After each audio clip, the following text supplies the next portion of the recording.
If we argue, it won't be good for any of us. We are all distinguished people. You are a former governor, I'm a former governor. Let us, please, off the mic, sit down. Please be seated.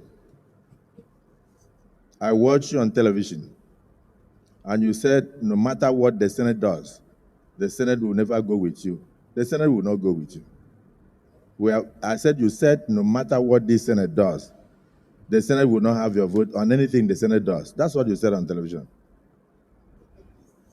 I don't know, but I'm saying that if you have already made up your mind to go and talk on television when the Senate has not even considered any issue, I want to let you know. To me, please. I'm not arguing with you. I'm only saying, please allow me to preside. Allow me to preside. Make my point. Stand up and make a point. Thank you, Mr. President. Please, we must have mutual respect for all of our colleagues, okay? And I do have regard for you, particularly as our presiding officer. I appreciate and I think that should be reciprocal. Now, the point of order, Mr. President, Henry Seriake Dickson, Bayelsa West. The point of order I rose to address is to draw the attention of the presiding officer and our colleagues to the specific provisions of our rules. Each one of us is guided by two documents: the Constitution of the Federal Republic, upon which we're sworn, and the rules that govern our proceedings. The proclamation has been read to us, and I wanted to draw your attention, Mr. President, respectfully, and the attention of all our colleagues, to the specific provisions of our rules.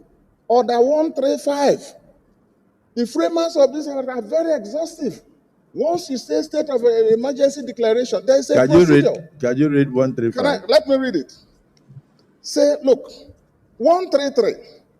When the President of the Federal Republic of Nigeria, by instrument published in the Gazette of the Government of the Federation, issues a proclamation of a state of emergency in the Federation or of any part thereof, he shall immediately after the publication, A, B, C, D.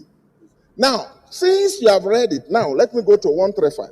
The President shall, in a closed session, brief the Senate on the circumstances of the proclamation of a state of emergency. Your point of order is upheld. Thank you. So let's go to the closed session. Please, he was about to move the motion for a closed session. Thank you, sir. In line with our rules. The rule is embedded in the heart of the Senate leader.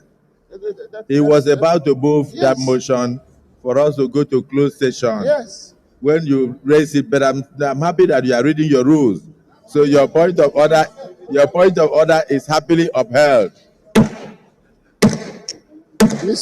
Yes, Leader of the Senate. Mr. President, very distinguished colleagues, I really wish distinguished Senator Seriake Dickson had allowed me, to follow.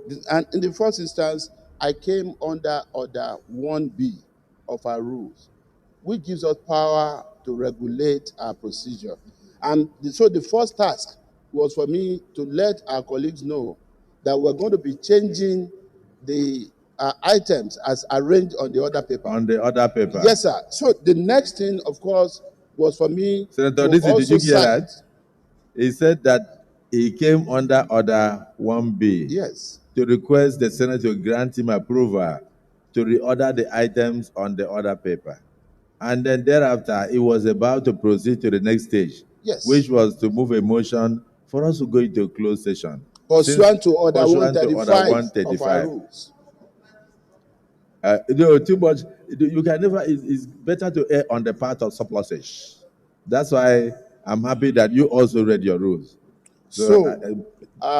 Again, let me say I'm happy that most distinguished Senator Seriake Dickson is very familiar, with the rules, and like every one of us, that is the only way we can have, peace, and we can proceed diligently as a Senate.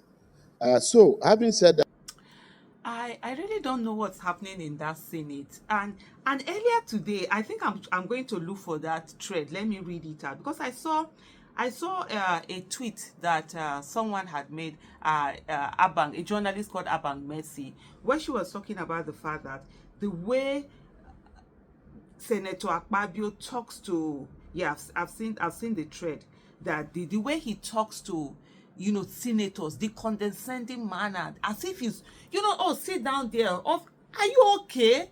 Oh, okay. So because you are a former governor, what does that have to do with nothing other than you showing that you don't even know what lawmaking is? You are like a slave. You are a former governor. We've seen senators, we've seen Senate presidents that have stood up to presidency. That's liver, that's courage. Akpabio has been a former governor, yet he's like one boy that they picked up from somewhere and gave him something. So what is he talking about? His former governor. What has that got to do, with anything? Come, oh, I'm a former governor. You're a former governor. It will not be this. You want to speak. You are the one to tell people what to say, what not to say, how to say it. Your fellow senators, are you okay? I don't get it. So this was what she said. Abang Mercy, I'm reading from her, the thread she made. Akpabio's condescension towards his colleagues. He speaks to senators rudely, and any contrary view is met with extreme fist. For the senators who have allowed themselves to be treated like this under his leadership, I want you all to check if he won his election in the first place. Exactly. I understand for most of the political class, it's like a cult group now, but to openly rebuke lawmakers voted by their constituents and talk down on any contrary view with such disdain and autocratic display is terrible. He's also extremely uncouth and speaks terribly. Well, like, she's just so true. You know, there's a way, like a senior president will speak. You will see class. You see someone talking intelligent. Not like that. Senator Akpabio looks like one Agbede board that they pack from somewhere and they package him and they put. Even the package is not looking well packaged. And he's just talking, and he's talking in the nonsense. He's talking in the rubbish. I don't get it. So and if election truly count in Nigeria, would you people have ever gotten into office? He said, I'm here wondering how he speaks to his domestic staff. Does he allow any contrary remarks around him? Is this his understanding of lawmaking? As a student of politics, I've always known the lawmakers' chamber to be a place for debate and exchanges. This man is moving unchallenged. I understand he's strongly backed by the system and illegality and abuse of power is now the norm. But even as humans, decorum should be tolerated, even to save face sometimes. Why does he move like he's some deity? Even deities are accountable to something. It's just terrible. What are young people learning from these kinds of people in authority? The idea that a lawmaker can't be seen to speak freely because God's will is presiding over the Senate, everyone falling over themselves to pay allegiance to him like he's some deity, icks me a lot. Even when it's overwhelmingly no, you'd always take the position of the president, allow some contrary remarks from a few lawmakers for the sake of democracy, and give people a semblance of fairness and balance, even if the entire structure is owned. These men are moving mad now. I tell you, no decorum, nothing. Just behaving irresponsibly with rascality and just doing everything they do because they feel they can do whatever it is that they want to do. Don't worry. One day, monkey go market. Monkey no go come back.